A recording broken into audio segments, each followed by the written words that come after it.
El siguiente tema que es las alternativas de México ante la posible fallida del TPP, de parte de la doctora Patricia López Juárez. Permítanme darles una breve semblanza de la doctora. Es doctora en Planeación Estratégica y Dirección de Tecnologías por la Universidad Popular Autónoma del Estado de Puebla, egresada de la licenciatura en Comercio Internacional por el Instituto Politécnico Nacional de la Ciudad de México, maestría en Administración por la Universidad Autónoma de Honduras, profesora de tiempo completo de la Universidad Politécnica Metropolitana de Hidalgo en la licenciatura en Comercio Internacional y Aduanas, y es autora de varios artículos científicos arbitrados e indexados y es integrante de la Red Interamericana de Docentes e Investigadores Universitarios en Mercadotecnia, Administración, Comunicación y Turismo. También es profesor con perfil deseable PRODEP. Adelante, doctora. Gracias, muy buenas tardes. Pues siguiendo con el tema del TPP, es un tema muy interesante, ¿sí? Yo les voy a platicar desde otro punto de vista, el cual le he denominado las estrategias de México ante la fallida del TPP. El TPP ha sido muy importante para México desde que fue invitado por Estados Unidos, ¿sí? En la que buscaba integrarse con unas ventajas a nuevos mercados más competitivos. México, desde la entrada del Tratado de Libre Comercio con Norteamérica, mejor conocido como el TELECAN, su principal tratado y socio comercial, nuestro país tuvo una proyección internacional, competitividad y modernidad. Sin embargo, este ha tenido que pagar un alto precio, al convertirse Estados Unidos en su principal y casi único mercado, destinándole casi el 81% de la producción a ese país hasta la fecha. Si bien ha sido una oportunidad, también nos ha vuelto más dependientes, poniendo en riesgo la estabilidad de nuestras empresas que depende de venderle a ese país. Es por ello que la importancia del TPP, al representar un acceso preferencial a 11 de las economías más importantes del mundo, y la posibilidad de exportar a otros mercados impulsando competitividad y apertura de mercados.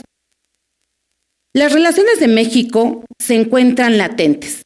Y esto ha sido por dos cosas. Primero, la fallida entrada del TPP. Si bien ya ha sido firmado, este no ha entrado en vigor, que es la parte más importante. Y la segunda, las renegociaciones del TELECAN con México, Estados Unidos y Canadá. Si esto no fuera poco, el intercambio comercial que ha tenido México, ¿sí?, en los últimos 15 años con Latinoamérica ha sido poco relevante. Con base a todo lo anterior, se plantea como problema principal es qué estrategias tiene que hacer México para lograr impulsar el comercio exterior en caso de que el Acuerdo de Asociación Transpacífico, mejor conocido como el TPP, no llegue a culminarse o no llegue a entrar en vigor por la falta de la presencia de Estados Unidos. Teniendo como objetivo, en esta investigación, describir el intercambio comercial de México con los países que tiene, primeramente, un tratado comercial para proponer estrategias que impulsen el comercio exterior de nuestro país, ante la posible fallida entrada en vigor del Acuerdo de Asociación Transpacífico. En los antecedentes de México, México ha tenido una gran apertura desde su ingreso al GATT en 1986. En 1994 tuvo un gran repunte con la entrada en vigor del TELECAN. Y ya hoy, 2016, cuenta con 12 tratados con 46 países. La apertura de México ha tenido gran trayectoria. Si bien México se ubica en uno de los principales países exportadores, también se ubica en uno de los principales países importadores. El TELECAN atrajo a nuestro país inversiones, muchas de las cuales estaban orientadas a la exportación, principalmente de Estados Unidos.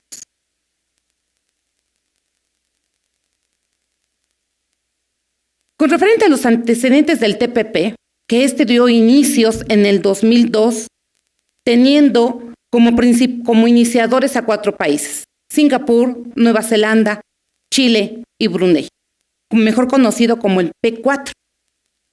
Este acuerdo tuvo mejor realce cuando Estados Unidos se agrega, ¿sí? Y esto pasa a tener un nombre como Acuerdo Transpacífico de Cooperación Económica en el 2008. Este cambio se originó cuando el presidente de Estados Unidos, Barack Obama, anunció el interés y se dio un gran impulso al TPP. Sin embargo, la existencia de este tratado se pone a la deriva con la separación de Estados Unidos, su principal impulsor y el mercado meta de muchos países, por lo que la mayoría ve a este tratado ya endeble, con poco interés, porque Estados Unidos era un país idóneo para muchos países, incluyendo el de México. ¿Qué fundamentos teóricos tenemos? Bueno, México, en su deseo de expandir sus mercados, sus productos, ha buscado establecer vínculos comerciales por todas partes del mundo. A la fecha tenemos 12 tratados con 46 países. Aquí yo veo una gráfica en donde yo menciono que tenemos tratados en 3 continentes. Continente americano, tenemos 8 tratados con 12 países. El de Europa, en Europa tenemos dos tratados y en Asia tenemos 2 tratados. Siendo en Latinoamérica, o en el continente americano, perdón, el mayor número de tratados que tenemos. Siguiendo con lo del TPP, 3 continentes lo conforman, 5 en el continente americano, otros 5 más en el continente asiático y 2 más en Oceanía. ¿Qué representa esto? Bueno, estos son los 12 países que conforman el TPP, aún incluyendo el de Estados Unidos. Hice yo un análisis de las balanzas comerciales de estos países y si bien dice el señor Donald Trump que Estados Unidos no ha sido el más beneficiado, y es cierto, porque nosotros tenemos balanza comercial superavitaria, desde siempre. Nosotros le vendemos mucho más de lo que le compramos. También lo que estoy marcando en rojo son los países asiáticos, en los cuales algunos de ellos tenemos balanza comercial deficitaria. Y de los 2 países en Oceanía, uno de ellos tenemos balanza comercial deficitaria. Es decir, nosotros le compramos más de lo que les vendemos. El continente americano es nuestro mercado natural. Norteamérica es nuestro principal destino de las exportaciones a Estados Unidos, dejando a un lado Europa, en donde solamente representa el 5% de nuestro destino. Asia, el 3%. El interés de abrir nuevos mercados asiáticos a través del TPP y seleccionar los más viables nos ha llevado a unirnos a este acuerdo. Norteamérica el 81%, Latinoamérica solamente el 3%, Europa un endeble 5%, Asia un 3% y el resto del mundo un escaso 6%. ¿Qué representa el continente americano? Al analizar las balanzas comerciales con México en el periodo 2005 a 2016, encontramos que nuestro país, el destino principal es Estados Unidos, en donde existen, siguiendo este análisis, vemos ahora en Latinoamérica, existen saldos negativos con Brasil, Uruguay y Paraguay, por lo que lejos de posicionar nuestros productos en Latinoamérica, se han convertido en nuestros proveedores. Tenemos aquí estadísticas.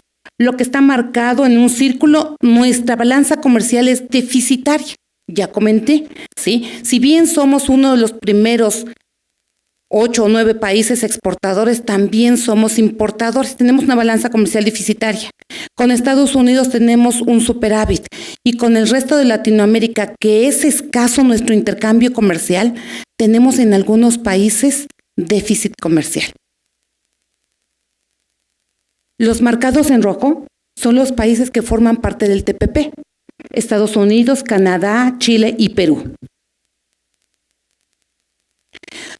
No hemos aprovechado nuestros vínculos comerciales con el mercado natural de Latinoamérica, siendo Colombia, en el cual tenemos un tratado de libre comercio, a quien más se le exporta, y en menor proporción a Uruguay y Bolivia. Por su parte, Chile, que forma parte del TPP, ocupa el tercer lugar del destino de nuestras exportaciones, en el cual tenemos un tratado comercial y una balanza comercial positiva, solamente de 2012 a la fecha. Chile es un país muy competitivo, que tiene tratados comerciales con 8 de los integrantes del TPP. De hecho, es el país que más tratados tiene en Latinoamérica. Nosotros somos el segundo país. Perú representa un mercado pequeño, pero constante, con una balanza comercial positiva para nosotros. Este país también ha vislumbrado el asociarse con otros mercados. De hecho, tiene 6 tratados con 6 países del TPP. El continente asiático. Este es un mercado muy atractivo para México, exportándole a Corea del Sur, China, Hong Kong, Israel, Japón, Singapur y Taiwán, siendo Japón el mercado con mayor exportación, gracias al acuerdo de asociación económica que tenemos a partir de 2005. Sin embargo, los japoneses han obtenido mayor beneficio a través de este acuerdo, en 2 sectores principalmente, el automotriz y el electrónico. Por lo tanto, tenemos una balanza comercial deficitaria con ellos. Los países asiáticos, se observa que 5 países asiáticos forman parte del TPP: Brunei, Japón, Malasia, Singapur y Vietnam. El país con mejor desempeño es Japón, quien se ha convertido en uno de los principales socios comerciales de casi todos los países integrantes del TPP, y también tiene acuerdos comerciales entre ellos. Singapur, por su parte, es uno de los principales puertos marítimos del mundo. Tiene acuerdos firmados con 6 países del TPP. Este país exporta principalmente a los países de Asia, Europa y en América a Estados Unidos. La relación que tenemos con Singapur es deficitaria en los 15 años de este análisis, por lo que es un fuerte exportador. En cuanto a Malasia, se ha mostrado una apertura comercial abierta. Tiene tratados comerciales con Singapur, China, Japón, o sea, los países del primer mundo. Es el 7º lugar proveedor de México y tenemos una balanza comercial deficitaria con ellos en los 15 años de este estudio. Por su parte, Vietnam ha mostrado ser reservado. Solamente tiene 3 acuerdos firmados. 2 de ellos, uno es con Chile y otro es con Japón. Uno de los principales socios comerciales de Vietnam es Estados Unidos, China, Japón, Corea, y es nuestro 14º proveedor. Por su parte, Brunei es un mercado pequeño para México, con una balanza comercial positiva, que también forma parte del TPP. El continente de Oceanía, tenemos 2 países. Uno se llama Australia. Este tiene 6 acuerdos, ¿sí?, con 6 integrantes del TPP. Por su parte, Nueva Zelanda cuenta con tratados comerciales también con Australia, Malasia, Singapur. Ambos países dirigen sus productos a China, Japón, Corea y Estados Unidos. Para México, a partir de 2012, hemos sido el destino de nuestras exportaciones. Tenemos una balanza comercial positiva. ¿Qué encontramos o qué analizamos? Bueno, al comparar estas evidencias se concluye que México busca integrarse con países del TPP para aliarse con países de Asia principalmente, ni con Oceanía ni con el continente americano. Por 2 razones. 1, porque ya tenemos un tratado de libre comercio. Si bien es una gran oportunidad para México el incursionar en nuevos mercados, también debemos estar preparados ante la competitividad de los países asiáticos, resaltando Malasia, Singapur y Vietnam, que son países fuertemente exportadores, con los cuales tenemos una balanza comercial deficitaria. ¿Qué han hecho ellos? A pesar de no tener un tratado comercial con nosotros, ellos han salido a vender. Como se puede inferir, los países asiáticos integrantes del TPP han realizado alianzas entre ellos y también con Chile, principalmente, en donde su mercado destino es Japón, China y Estados Unidos. cuentan con liderazgo de costos, ¿sí? Y que son fuertemente exportadores. Por lo que se sugiere retomar el camino para mejorar nuestras relaciones comerciales con los países de Latinoamérica, que viene siendo nuestro mercado natural, en donde tenemos el mayor número de acuerdos, aprovechando nuestra cercanía, nuestra cultura, nuestro mismo idioma e inclusive el tamaño de nuestras empresas. Antes de tomar nuevos rumbos, debemos valorar lo que ya tenemos, que es bastante y es muy bueno. Contamos con acuerdos comerciales con 46 países en 3 diferentes continentes. Ya es hora de ponernos a trabajar con estos que tenemos, ¿sí? También indicamos que el Acuerdo Transpacífico, si no sigue el rumbo, o sea, si no entra en vigor por la salida de Estados Unidos, que aunque Japón sí podría tomar el liderazgo y esto podría continuar, ¿sí?, ha tenido gran acercamiento con los países de Asia y Oceanía. Seguramente a México le será más fácil llevar a cabo negociaciones en caso de que esto no llegue a entrar en vigor el TPP, tener acuerdos más ad hoc con cada país y siempre con la finalidad de mejorar nuestras relaciones. El acuerdo que nosotros tuvimos con Japón fue marcado para nosotros un éxito. A la par teníamos negociaciones, ¿sí?, vísperas de negociaciones con Corea y con Singapur. El primero que salió fue con Japón. Esto ha sido un logro, pero no hemos salido beneficiados. México no busca aliarse con otros países. El destino es Asia. Sin embargo, debemos estar muy atentos. Los asiáticos han venido a vendernos y nosotros estamos aquí en esperas de tratados que no hemos salido a aprovechar. Gracias por su atención.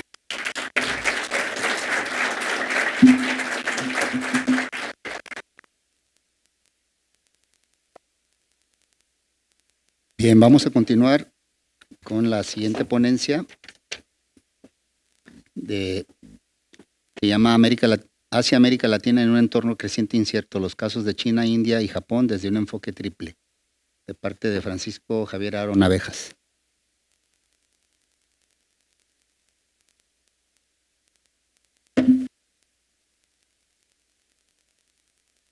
Hola, buenas tardes. Primero que nada, gracias a la doctora Jiménez por la invitación, por la paciencia que ha tenido con nosotros y por supuesto a ustedes que han aguantado estoicamente todas estas horas. Y bueno, han sido ponencias muy interesantes, he aprendido mucho. La cuestión de los precios es algo que a mí me interesa desde hace mucho. Nunca he estudiado nada de eso, digamos a nivel profesional, pero en la licenciatura está acordando de Enrique Florescano, estudios de precios, en fin, mucha literatura. Todas me han parecido muy interesantes. Estoy aprendiendo mucho. Esperemos que el trabajo que hice con mis colegas Cristina y Marta resulte de su interés, de alguna utilidad. Normalmente, o en general, pues nosotros trabajamos los países en sí mismos, lo que pasa dentro de China, de India y de Japón. Ahora hemos hecho por separado algunas cosas en relación a México, América Latina, y ahora nos aventuramos a trabajar juntos. Inicialmente, Cristina y yo empezamos a trabajar los casos de India y de China respecto a México, y posteriormente invitamos a Marta que se integrara a hacerlo de Japón. Lo que en términos teóricos, conceptuales, lo que hicimos fue recuperar un concepto que está más o menos se puede ubicar dentro del neorrealismo en las relaciones internacionales, pero que es un concepto que viene del mundo de las finanzas, del mundo de la economía, que es el hedging. De hecho, en la primera conferencia, el colega habló un poco de esto. Es un concepto muy utilizado, es muy interesante, y lo recuperamos porque es precisamente un concepto ideal para estudiar la respuesta de actores económicos, políticos, dentro de contextos de gran incertidumbre. Entonces, nos pareció conveniente, adecuado utilizarlo, precisamente porque vivimos en un entorno donde la incertidumbre crece cada vez más. El otro aspecto importante en términos metodológicos es que lo que hicimos fue no enfocarnos solamente a una parcela de la realidad, sino que lo tratamos de hacer tridimensional, es decir, estudiar instituciones, ideas e intereses para poder lograr entender de forma lo más cabal posible cuáles son las interacciones de los tres países que les mencioné en América Latina. En general se pone énfasis al aspecto económico, que es muy importante. Sin embargo, estudiar solamente el plano económico no permite entender todos los procesos, pero sobre todo cómo funciona y qué hay detrás de la economía, qué hay detrás de la intervención o de la participación de China o de Japón en América Latina. Entonces, para esto, nosotros lo que hicimos, fue leer las fuentes primarias, los documentos donde estos países explican cuáles son sus políticas hacia la región. Y esto la otra parte que está en la ponencia, pero no lo tengo en diapositivas porque luego no se ve bien, lo que hicimos fue analizar los flujos de comercio de esos países en el mundo para ver el peso específico que América Latina tiene dentro de sus políticas exteriores, de sus políticas económicas, y no solamente analizarlo en términos de los totales, sino meternos a ver cuáles son los productos que se intercambian, que se importan y se exportan. Y eso nos permite entender pues de manera más clara qué es lo que hacen. Asimismo, nos hicimos una serie de preguntas, desde las más simples, de encontrar cuáles son los intereses de los poderes asiáticos en América Latina, pero luego ya ir también preguntándonos cosas más complejas. Por ejemplo, una de las que en lo personal a mí más me interesa es la tercera, cuarta. Es decir, ¿cuáles son las ideas que motivan a esos países a venir a América Latina o a otras partes del mundo? Que a final de cuentas, yo creo que eso es lo esencial. ¿Qué hay? Les decía hace un momento, ¿qué hay detrás de ello? Sí, no es solamente, el que los chinos vengan a comprar soya a Argentina o a Brasil, sino hay concepciones o hay ideas de carácter más generales. Y luego lo que tenemos una serie de hipótesis que también tienen diverso grado de complejidad, que es los intereses de los actores involucrados no son unidimensionales, que eso viene de lo que les contaba hace un momento, ¿no? No hay solamente el deseo de conseguir un bien o una commodity, sino es más complejo. Otra cosa que es muy común todavía en la mayoría de los expertos que estudia esto es creer que hay una cooperación sur-sur, porque es parte del discurso gubernamental. Sí, son parte de esas ideas. Sin embargo, si analizamos, por ejemplo, el intercambio de mercancías, cuáles son las que se van de un lado a otro, nos vamos dando cuenta pues que no existe tal cooperación sur-sur. Eso lo vamos a, pues sí, creemos que lo demostramos en el texto. Entonces, sí existe un discurso respecto a cooperación sur-sur, pero la relación no es una relación sur-sur, sino es una relación entre tres potencias con países que tienden tienden al rentismo.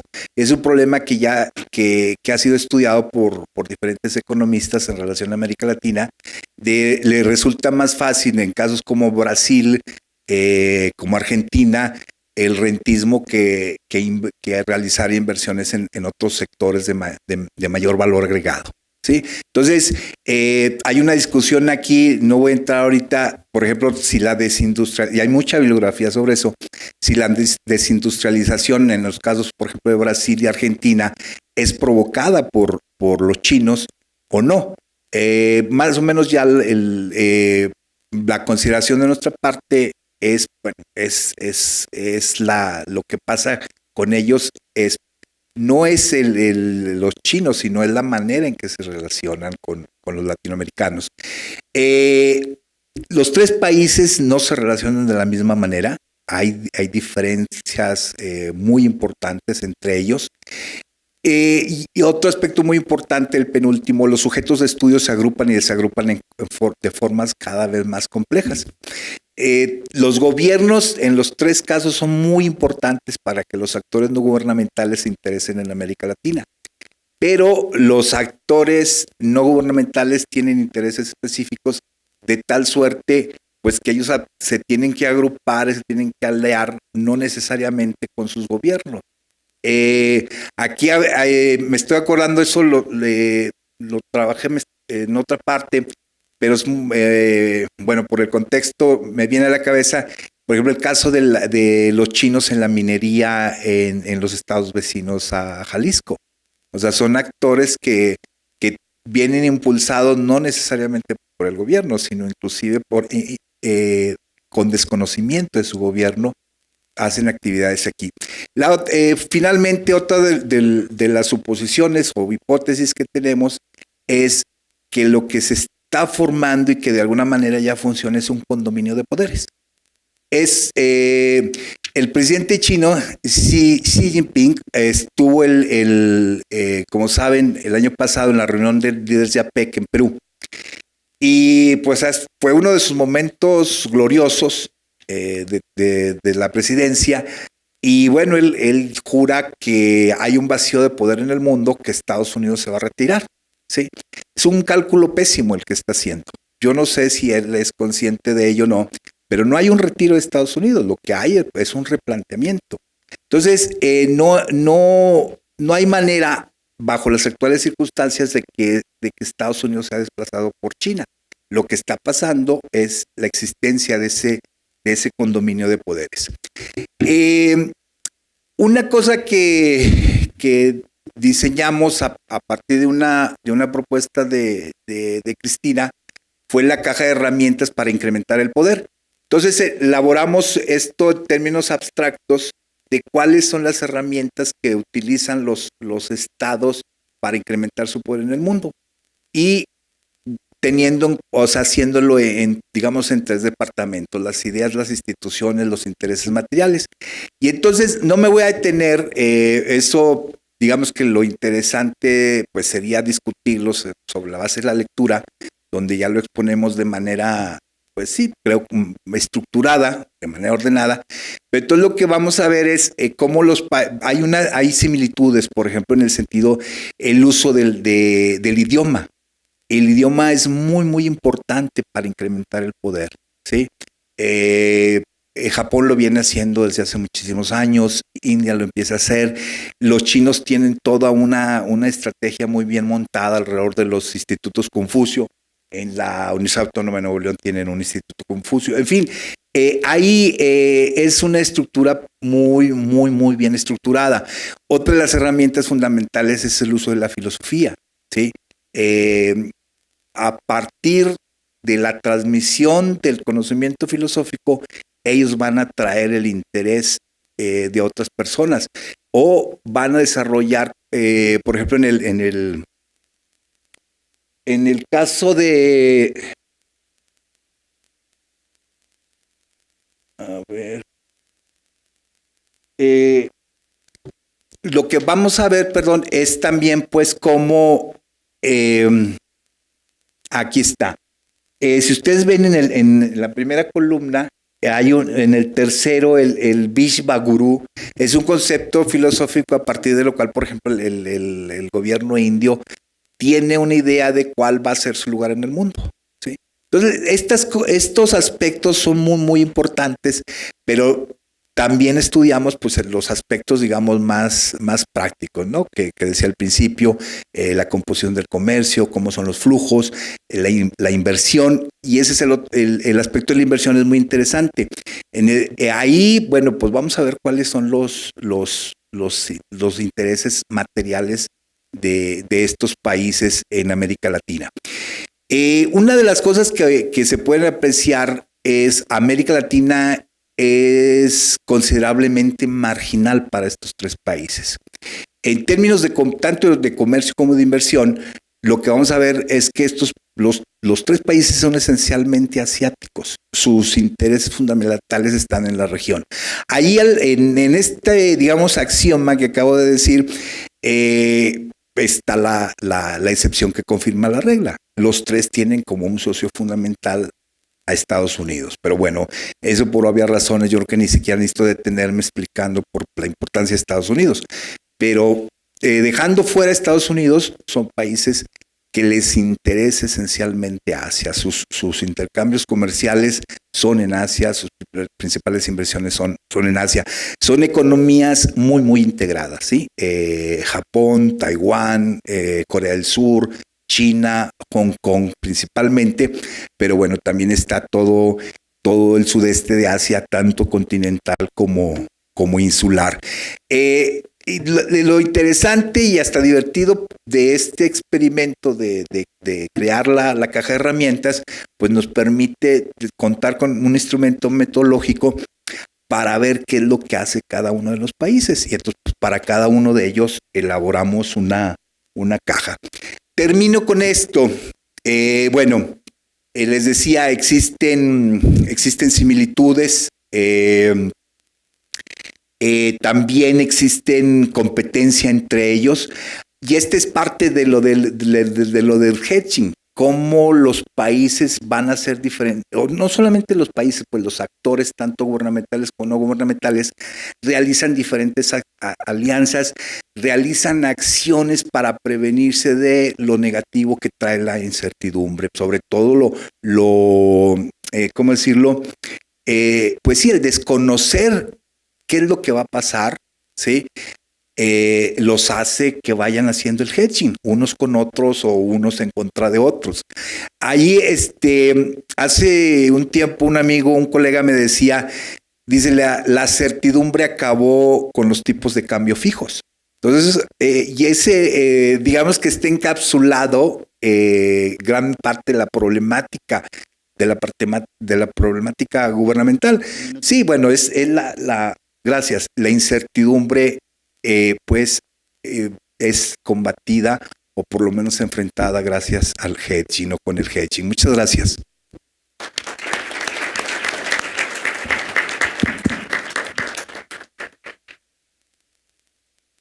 Pido una disculpa al doctor Francisco Javier Haro, ya que no leí su semblanza, nos ganó el tiempo. Para los que no lo conocemos, nada más que nos diga de dónde viene, por favor.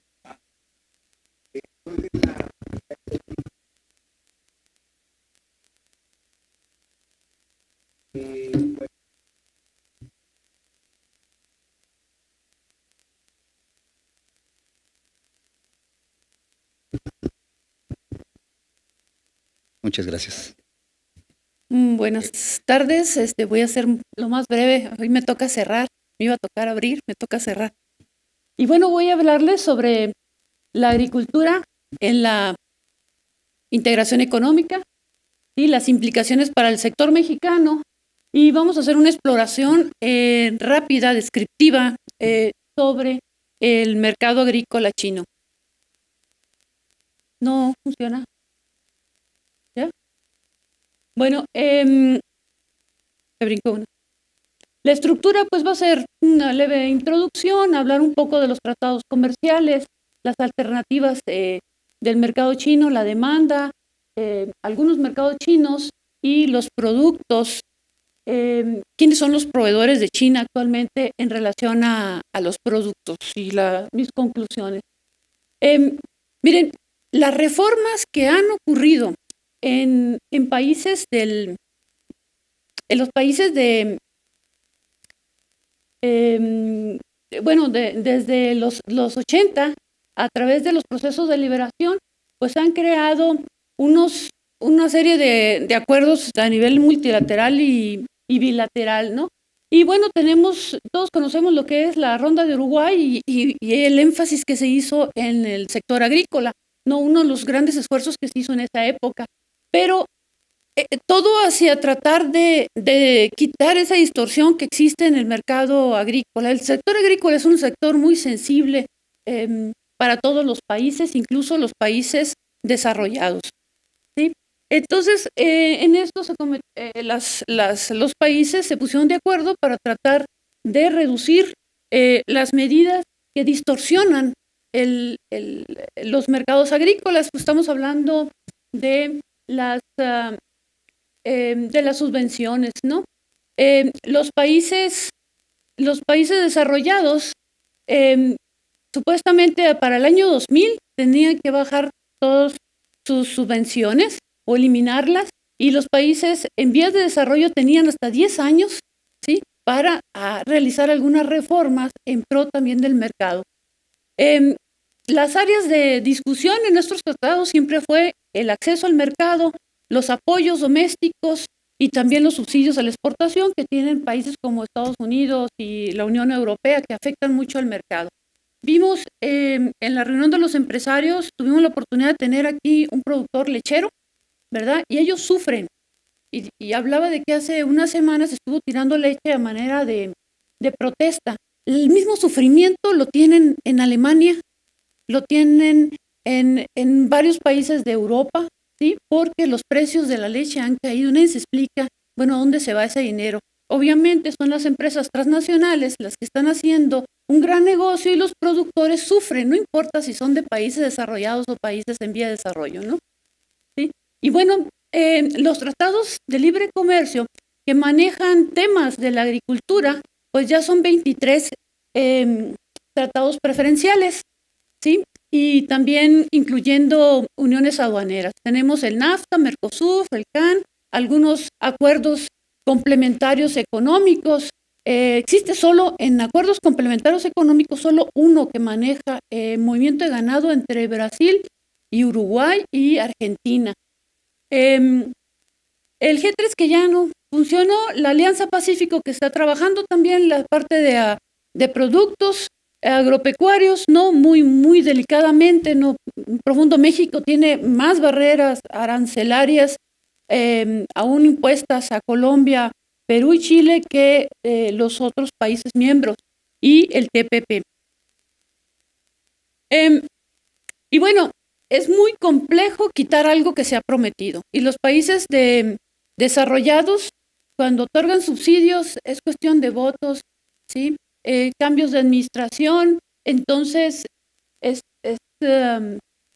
complicado para ellos. Los alemanes le llaman Anpassung Maßnahmen, o sea, irse adaptando, medidas de adaptación.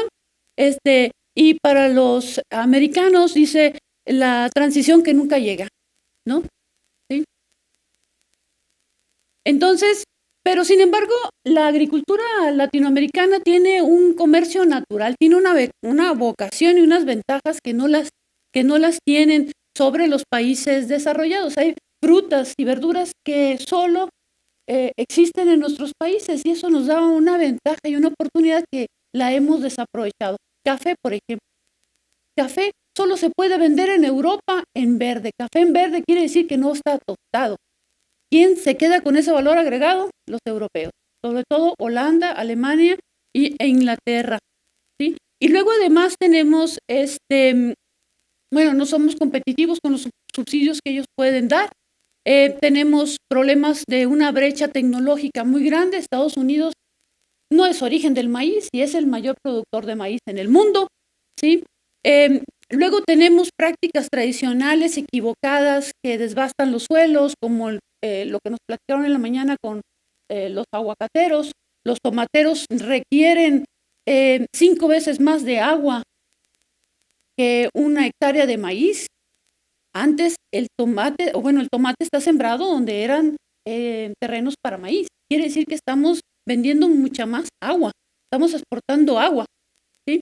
Y bueno, también se enfrentan grandes riesgos de producción a través del cambio climático y, como nos platicó el doctor Jürgen Keller esta mañana, existe una volatilidad en el comercio internacional de los precios que ahorca a países en vías de desarrollo que han tenido una desmotivación por sembrar commodities como el maíz, ¿sí? Pero que está inducida porque países como Estados Unidos requieren de inversionistas que apliquen dineros en los mercados para poder aumentar la capacidad de las empresas, de los granjeros estadounidenses que producen maíz y poder enviarnos más maíz a nosotros. De hecho, nosotros importamos alrededor de 15 millones de toneladas de maíz amarillo para que los productores de puerco puedan tener maíz a bajo costo y puedan exportar a Japón. O sea, hemos llegado hasta a no cumplir con algunas teorías como la de Hecher-Ohlin, ¿no? Que dice que tienes que estar bien dotado para poder posicionar tus productos bien en el mercado. Y bueno, inspirada en tantas exposiciones sobre China, pues me dije yo, siempre estoy pensando en el mercado europeo porque yo ahí estudié. Entonces voy a voltear a ver a China, a ver qué hay. Y se me prende el foco. Realmente, si existe una cultura que sea tan parecida como la nuestra, que tenga tanta variedad y gusto por frutas y verduras, son los chinos, ¿verdad? De hecho, los chinos llegaron con sus mercados aquí más pronto que nosotros. Hemos podido ir allá, hacia sus mercados. Y bueno, si nosotros vemos el origen de los productos agrícolas y alimentarios de China, fíjense, estos los datos, el amarillo que es a la izquierda va a ser el 2001 y tenemos los datos del 2016. Esta es la proveeduría que tiene China en productos del campo o productos transformados que vienen del campo. Miren, Estados Unidos lo que le vendía a China en el año 2001. Vean lo que ha alcanzado a vender, ¿sí? En el 2016. Como 22 mil millones de dólares, ¿sí? México está en el lugar 40.002 por ahí, ¿verdad? Oportunidades a aprovechar, ¿verdad? Obviamente. Pero vean nuestros amigos de Brasil, vean a nuestros amigos de Chile y Perú está como en un par de lugares más a la derecha. Nosotros tenemos alianza con la Alianza Pacífico con Chile y Perú y eso nos podía dar pues una ventana para conocer el know-how que ellos han tenido, porque ayer uno de los colegas decía, el doctor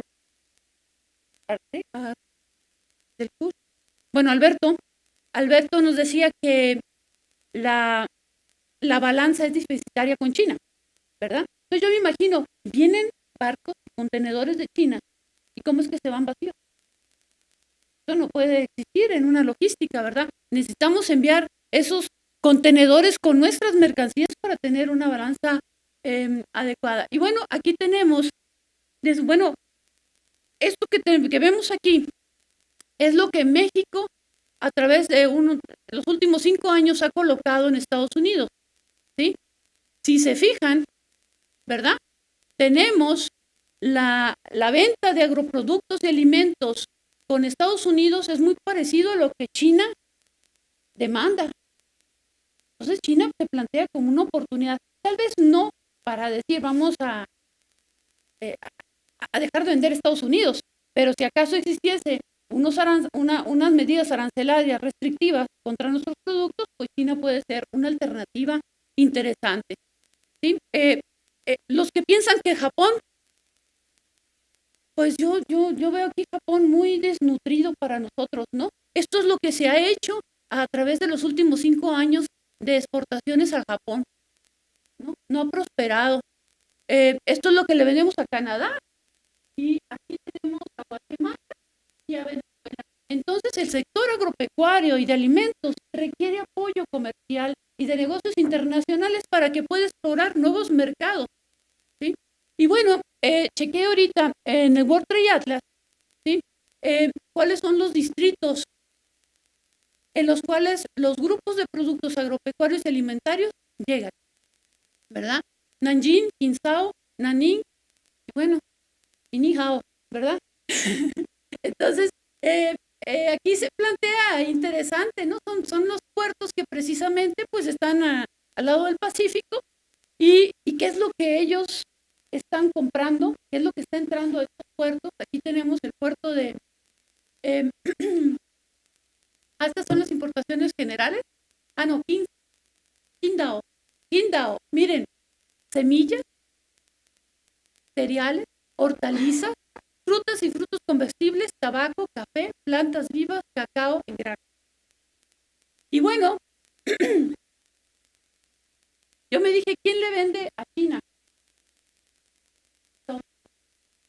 ¿Verdad? Y Estados Unidos, lástima, se ve muy borroso, pero aquí tenemos lo que China importa desde Estados Unidos. Estados Unidos le vende a China, China importa desde Estados Unidos el 6.2% de sus importaciones agropecuarias. Pero aunque es muy poquito en porcentaje, en volumen, es prácticamente lo que nosotros logramos exportar a los Estados Unidos. Estados Unidos exporta hacia el mundo. La importancia que tiene China en las exportaciones agroalimentarias es del 10.5%. China importa desde el mundo un 18%. Todo lo que exporta, el 18% puede llegar a 20% de la producción, ¿verdad? Entonces, las oportunidades se incrementan. Y bueno, aquí nada más estoy mostrando que las semillas las semillas oleaginosas es el gran negocio para China, los cereales, carnes y despojos. Nosotros somos exportadores a Estados Unidos de carne, buena carne, también cereales y semillas. Las empresas semilleras, Pioneer, Monsanto, usen semilla en China, no, se exporta en Estados Unidos y de ahí se va a Centroamérica. ¿Verdad? Y son productos en los que se puede tener mayor valor agregado. Y bueno, aquí tenemos Brasil, el segundo proveedor para China, ¿sí? Y podemos ver que China importa desde Brasil el 41%, ¿sí?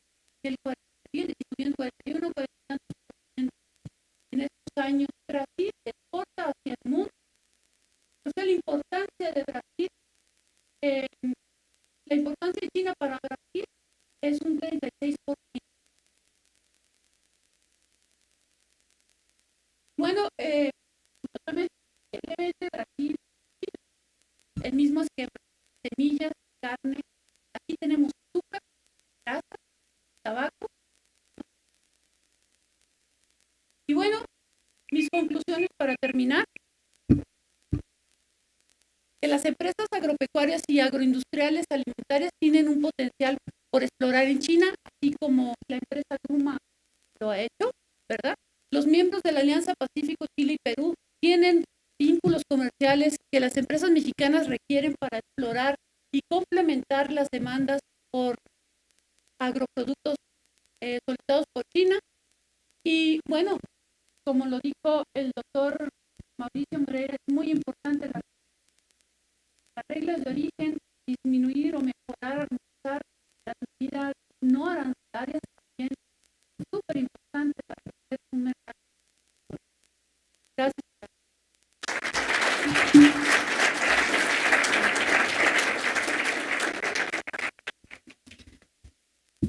Ok, abrimos entonces el espacio por si hay preguntas de parte del auditorio.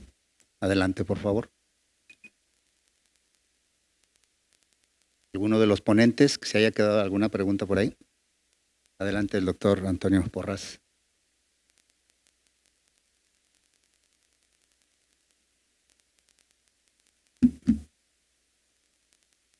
Un comentario sobre...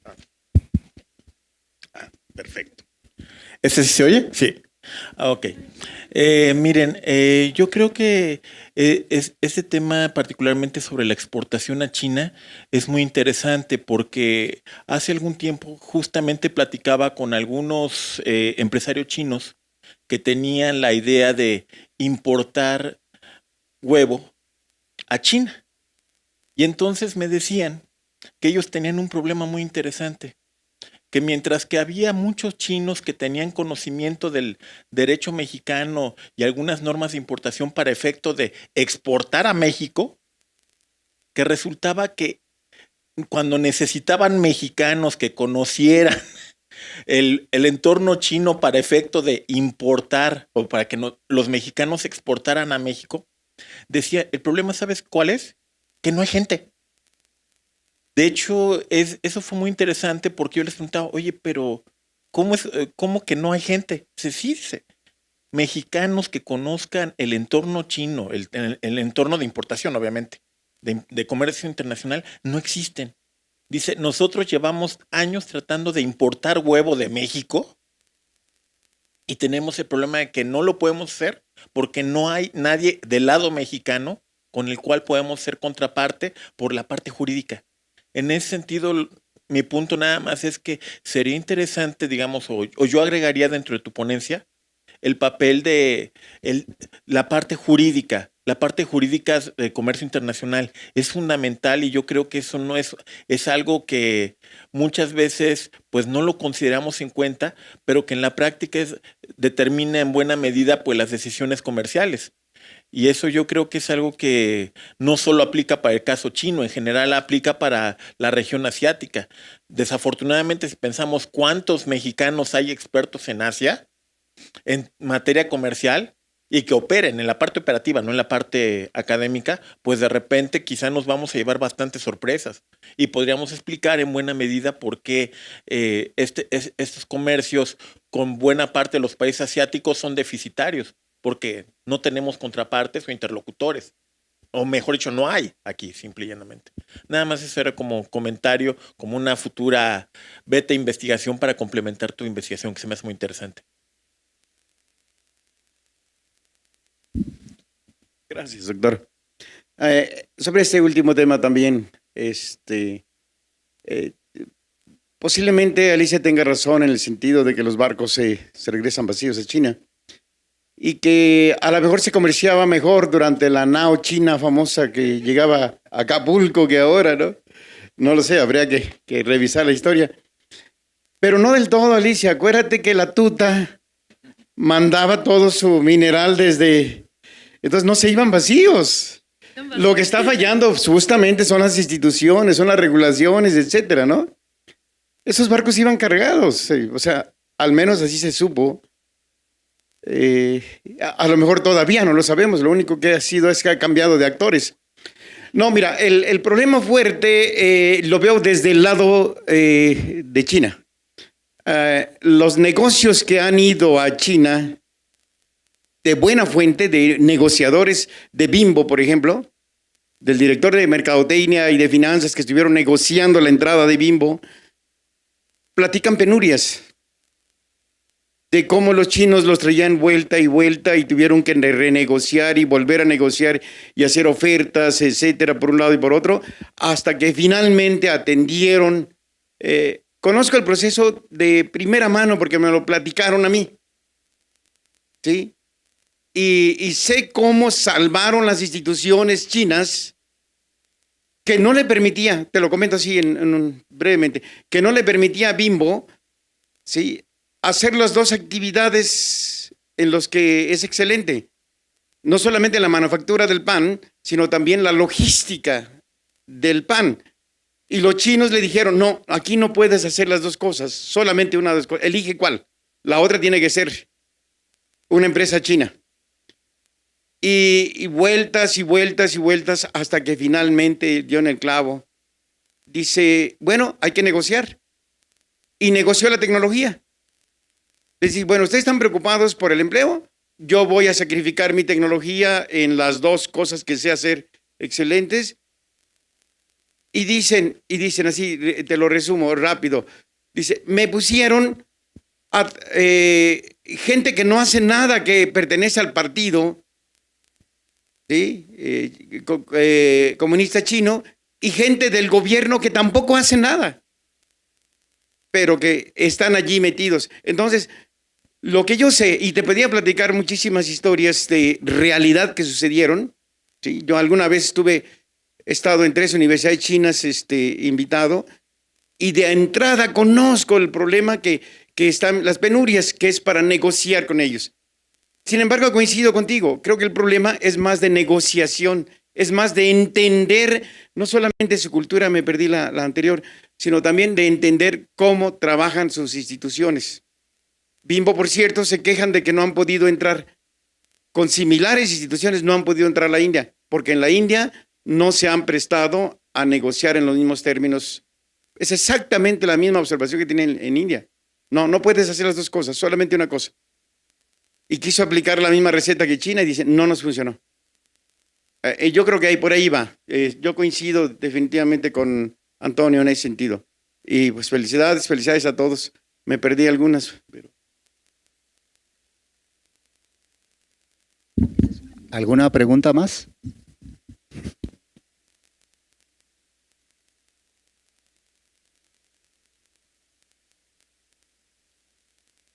¿Un comentario que quieran hacer ustedes?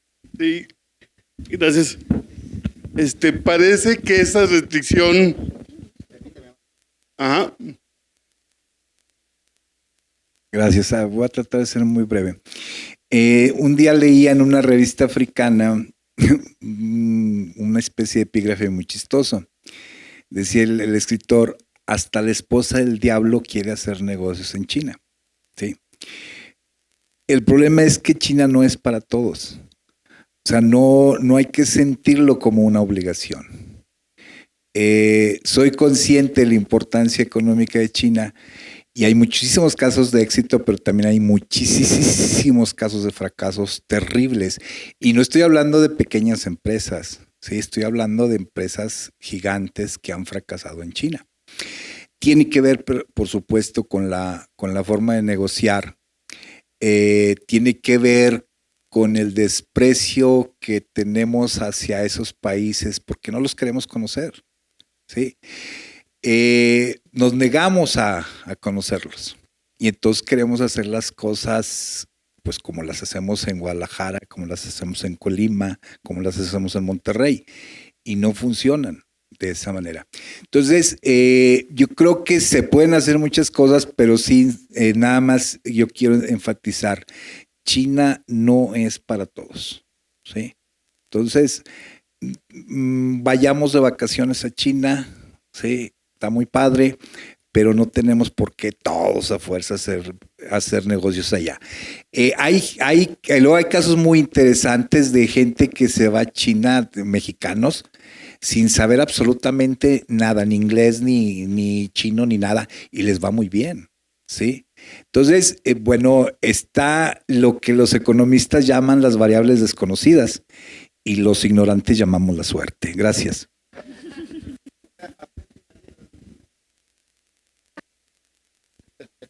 Bueno, ¿ya me permiten?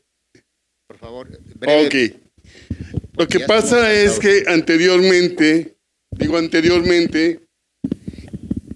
por eso era la restricción de introducción de China al TPP, por estas reglas que existían, que principalmente el capital social debería de ser por parte del gobierno de China, el 51% mínimo.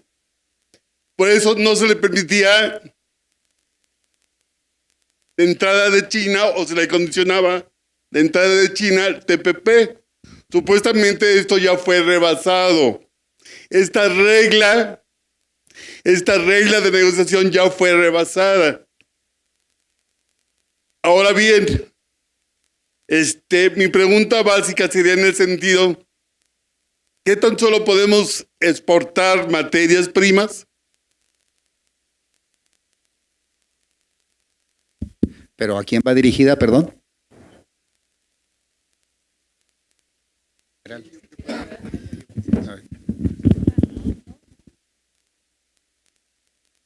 Bueno, Bueno, quisiera hacer un comentario general. Creo que este cuestionamiento da en el corazón de muchos de los planteamientos que se pudieron apreciar el día de hoy, porque igual en el caso de Michoacán ha sido uno de los estados ganadores, a una de las regiones ganadoras, el cultivo del aguacate. Sí, pero ¿cuánta superficie se lleva? Sí, pero ¿cuánta agua se lleva? Y ¿cuántas toneladas de aguacate en términos de relaciones de intercambio se requieren para intercambiar un teléfono chino, ¿no? Es decir, todavía de repente parece que nos quisiéramos enfocar a productos primarios de bajo valor y seguir en este modelo que en su momento plantearía Previch, de los términos de intercambio para insertarnos en un comercio internacional que nos deja en desventajas, ¿no? A mí se me hizo muy interesante este panel, dado que aprendí y empecé a recordar cosas teóricas como lo que nos planteaba el doctor Jorge, en este reordenamiento del poder a nivel internacional, en el cual hay una acumulación del capital, en el cual se da una industrialización, mandando las ventajas comparativas de la contaminación, por ejemplo, y los impactos ambientales negativos a los países en vías de desarrollo, a costa de obtener bienes de alto valor agregado, de obtener muchos beneficios en los países desarrollados, ¿no? Y cómo este mismo esquema desde el punto de Francisco Javier, bueno, ¿por qué invertir en América Latina? ¿Por qué este orden mundial se puede traducir en un orden regional? Se me hace que está como que dándonos luces hacia dónde pudieran ir las tendencias regionales. Y ahí creo que es donde igual el caso del TPP, ¿no? Y ahí es donde los académicos, donde la gente que estamos estudiando estos temas, pudiéramos incorporar propuestas para insertarnos de manera menos desfavorables. Si va a haber una renegociación del Tratado de Libre Comercio, aquí se expusieron muchos puntos en la mesa, como para hacerla y no tenerle miedo y hacer una renegociación en la cual podamos salir beneficiados. Porque bien, nos lo presentaba también la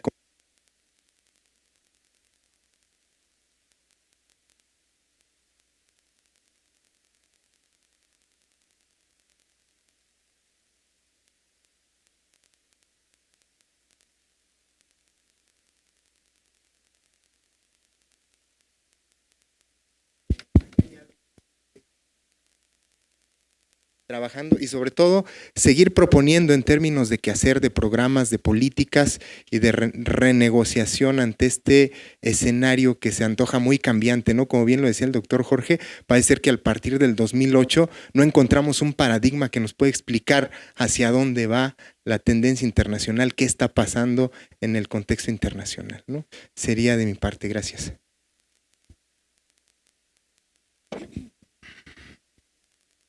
Bueno, yo creo que hay que pegarle a todos los frentes, porque tanto los productores del sector primario como de manufactura, como servicios, tienen potencial para exportar. Creo que también hay que darle oportunidad a los del sector primario a que también tengan sus huevos de oro, ¿no?, en la exportación. Y creo que eso mejoraría la situación del país, porque la inversión que hace el gobierno va muy orientada a ciertas estrategias, creando una gran desigualdad entre los sectores, ¿sí? Creando una emigración, ¿no?, a otras áreas. Nuestros mejores productores están en el Canadá, están en Estados Unidos. Sí, muchos campesinos han emigrado porque han dejado de tener aquí su forma de vivir. Entonces, yo considero que el problema en nuestro país es que no tenemos un crecimiento equitativo en nuestros sectores. Si ustedes ven a la Unión Europea o Estados Unidos, no dejan de apoyar a sus productores, ¿sí? Y les apoyan también con subsidios para que logren exportar, porque el mercado local es insuficiente. Nosotros ya quisiéramos poder explorar el propio mercado mexicano. En relación a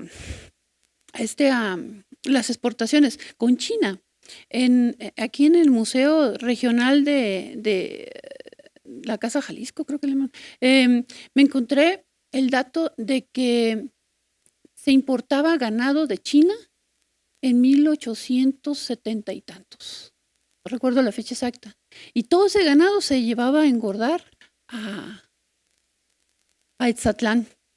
De hecho, existía hasta una vía de tren, ¿no? Para llegar a llevar todo ese ganado. Había una riqueza por la producción, que eso ayudaba mucho a la curtiduría y a una serie de otros sectores, ¿no? Que utilizaban las pieles. Todo eso se cayó, ¿verdad? Entonces, yo creo que no podemos pensar que solo el sector automotriz, hoy, mañana la aeronáutica, puede ser la solución para nuestro país con